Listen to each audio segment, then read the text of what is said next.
नमस्कार दोस्तों, कैसे हैं आप सब लोग। छत्तीसगढ़ में कल से एक शब्द कुछ ज़्यादा ही प्रचलन में है और वह है डिप्टी सीएम, या उसी को हिंदी में हम कहते हैं उप मुख्यमंत्री। यह इसलिए कि कल ही छत्तीसगढ़ के मुख्यमंत्री भूपेश बघेल ने ट्वीट कर यह जानकारी दी कि टी.एस. सिंहदेव जी छत्तीसगढ़ के डिप्टी सीएम होंगे। इस तरह से देखा जाए तो टी.एस. सिंहदेव छत्तीसगढ़ राज्य के पहले डिप्टी सीएम होंगे, क्योंकि छत्तीसगढ़ में अभी तक डिप्टी सीएम बनाने की या उप मुख्यमंत्री बनाने की शुरुआत नहीं हुई थी। टी.एस. सिंहदेव जी को क्यों डिप्टी सीएम बनाया गया? मुख्यमंत्री भूपेश बघेल सरकार के कार्यकाल के आखिरी वर्ष में, जब चुनाव को महज 5 या 6 महीने ही बाकी हों, ऐसे समय में इस तरह के डिप्टी सीएम बनाने की जरूरत सरकार को और कांग्रेस आला कमान को क्यों पड़ी? ये बातें हैं जो इस वीडियो के चर्चा का हिस्सा ही नहीं है। इसका विस्तृत विश्लेषण कल से आप विभिन्न समाचार चैनलों में या प्रिंट मीडिया के माध्यम से, समाचार पत्रों के माध्यम से देख, पढ़ और सुन रहे होंगे। आज हम चर्चा करते हैं कि डिप्टी सीएम अर्थात उप मुख्यमंत्री से संबंधित तथ्यों की। प्रतियोगी परीक्षा की तैयारी कर रहे छात्र छात्राओं के हिसाब से भी और आम जनमानस के समझ के अनुसार भी हम इस बात पर चर्चा करेंगे। सबसे पहले देखते हैं केंद्र की स्थिति। भारतीय संविधान में न तो उप प्रधानमंत्री और न ही उप मुख्यमंत्री पद के बारे में कोई जिक्र है, लेकिन इन पदों का एक राजनीतिक संदेश होता है। छत्तीसगढ़ में विधानसभा चुनाव से महज कुछ महीने पहले भूपेश बघेल की अगुवाई वाली सरकार में टी.एस. बाबा को उप मुख्यमंत्री बनाए जाने के राजनीतिक संदेश भी स्पष्ट हैं। भारतीय संविधान के अनुच्छेद 74 और 75 अर्थात 74 और 75 मंत्री परिषद के गठन से संबंधित है।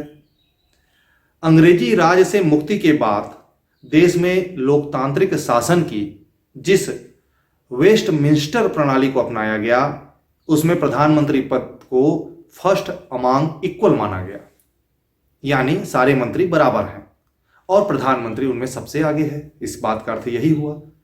यही बात राज्यों के मुख्यमंत्रियों को लेकर के है। यह अलग बात है कि मजबूत बहुमत वाली सरकारों में, चाहे फिर वो केंद्र की हो या राज्यों की हो, प्रधानमंत्री और मुख्यमंत्री शक्तिशाली होता है और सारे मंत्री राष्ट्रपति या राज्यपाल के नहीं बल्कि प्रधानमंत्री और मुख्यमंत्री के विश्वास कायम रहने तक पद पर बने रह सकते हैं। अनुच्छेद 74 के कंडिका 1 के मुताबिक राष्ट्रपति को सहायता और सलाह देने के लिए एक मंत्री परिषद होती है, जिसका प्रधान प्रधानमंत्री होगा। ठीक इसी तरह से अनुच्छेद 75 के कंडिका 1 के मुताबिक प्रधानमंत्री की नियुक्ति राष्ट्रपति करेगा और अन्य मंत्रियों की नियुक्ति राष्ट्रपति जो है प्रधानमंत्री की सलाह पर करेगा। इन दोनों अनुच्छेदों में आप देखेंगे कि कहीं पर भी उप प्रधानमंत्री पद का कोई जिक्र नहीं है। इसके बावजूद 15 अगस्त 1947 को पंडित जवाहरलाल नेहरू की अगुवाई वाली देश की पहली सरकार के समय से उप प्रधानमंत्री पद पर नियुक्ति होती रही है। सरदार वल्लभ भाई पटेल के रूप में देश को पहला उप प्रधानमंत्री मिला था। विभाजन की त्रासदी से देश जूझ रहा था। विभाजन के बाद एक नए बन रहे देश की विषम परिस्थितियों में यह सूझबूझ भरा फैसला था और अपने मतभेदों के बावजूद नेहरू और पटेल ने सत्ता का संतुलन कायम करते हुए अपनी जिम्मेदारियां बखूबी निभाई थी।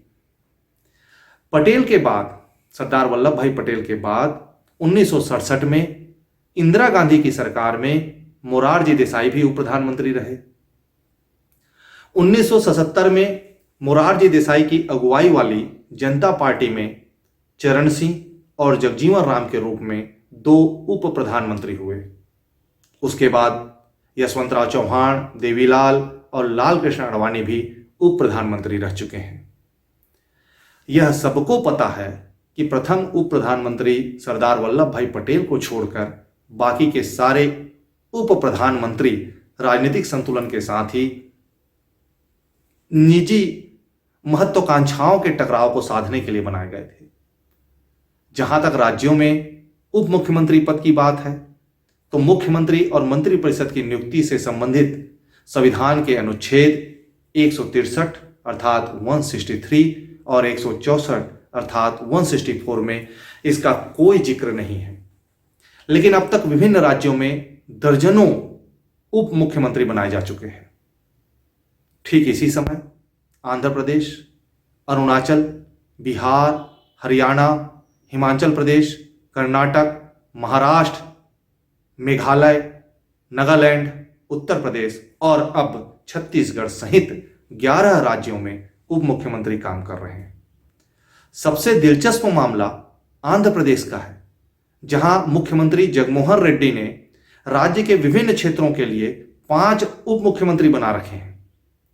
गठबंधन की राजनीति में उप मुख्यमंत्री पद सत्ता संतुलन कायम रखने में मददगार तो साबित हो ही रहा है, एक दलीय सरकार में भी नेताओं की जो महत्वाकांक्षाओं और जाति अस्मिताओं के तुष्टीकरण के लिए भी इसका सहारा लिया जा रहा है।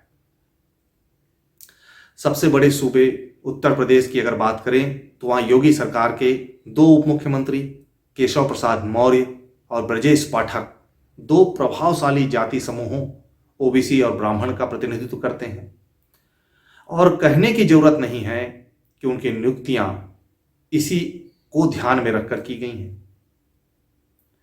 महाराष्ट्र में जो अभी कुछ दिनों पहले जो घटनाक्रम घटित हुआ था, उसमें जो शिंदे और भाजपा की सरकार में देवेंद्र फडणवीस को उप मुख्यमंत्री बनाया गया, लेकिन सार्वजनिक रूप से वह यह जतलाने में भी गुरेज नहीं करते कि सरकार के ड्राइविंग सीट पर भले ही एकनाथ शिंदे बैठे हैं, लेकिन स्टीयरिंग उनके हाथ में है।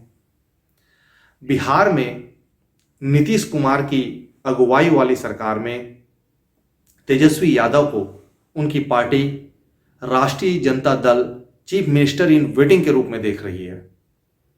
संभव है कि विपक्षी दलों को एकजुट करने के मुहिम में जुटे नीतीश कुमार आने वाले समय में तेजस्वी के लिए पद छोड़ दें।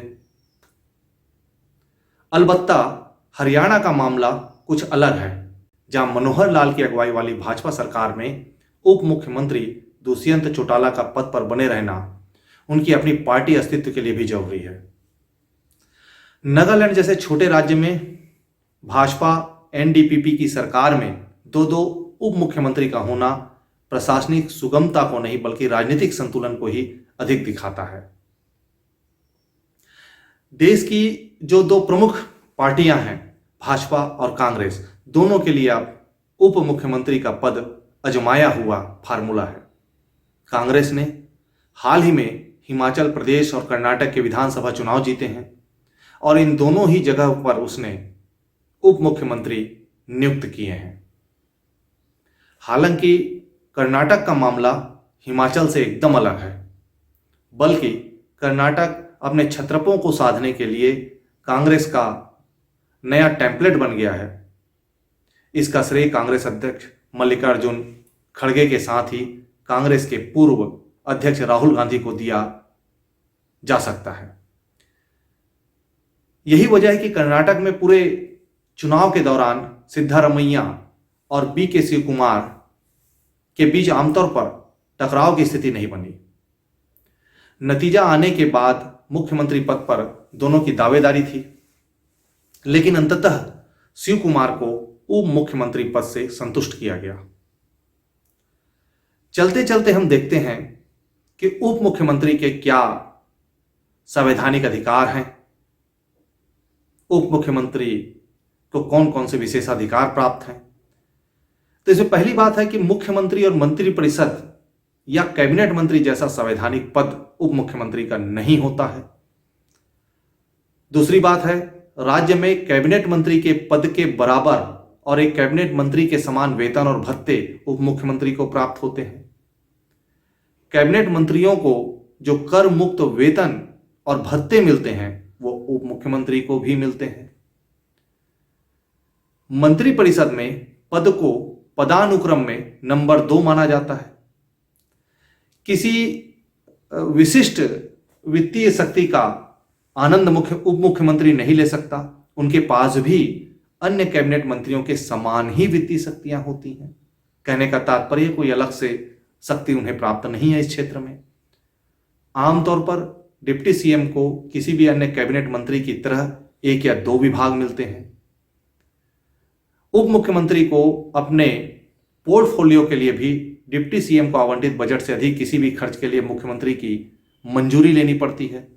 जो आधिकारिक फाइलें सीएम के लिए होती हैं उन्हें डिप्टी सीएम के माध्यम से नहीं भेजा जाता, उसे डायरेक्ट सीएम तक भेजा जाता है। उस फाइलों पर सीएम द्वारा लिए गए निर्णयों तक पहुंच होती है। ऐसा कतई नहीं है, उसमें सीएम ही सर्वेसर्वा होते हैं।